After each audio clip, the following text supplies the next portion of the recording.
publier un bilan correct.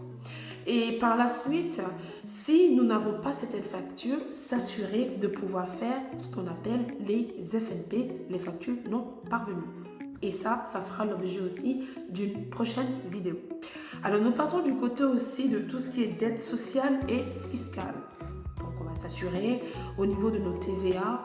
Nous avons aussi un impôt sur les sociétés qui doit être réglé parce que l'entreprise réalise un bénéfice. S'assurer que nous respectons bien la tranche au niveau de l'IS. Et toujours dans le passif du bilan, nous allons aussi vérifier nos emprunts.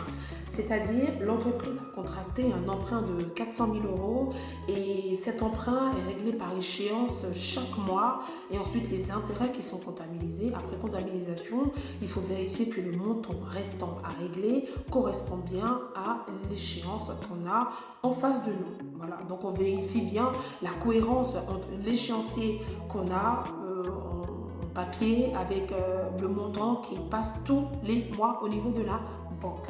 Nous partons sur le deuxième volet ici qui est le compte de résultats. Dans ce compte de résultats, qu'est-ce qu'on va trouver essentiellement qui va nous intéresser? C'est le chiffre d'affaires. Nous allons nous assurer de la cohérence ici avec tout ce qui est déclaration de TVA qu'on a effectué, les différents cut-offs qu'on doit faire. On va rattacher le produit au bon exercice aussi. Voilà. Et toujours dans le poste du compte de résultat, regardez les achats et les charges externes.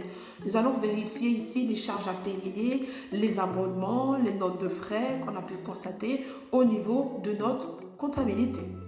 Et au niveau aussi des charges du personnel, si nous avons des salariés, nous allons regarder ici qu'il y a une cohérence au niveau de la masse salariale et des déclarations DSN. Et enfin, nous allons vérifier tout ce qui est dotation, c'est-à-dire la cohérence des tableaux d'immobilisation et des dépréciations.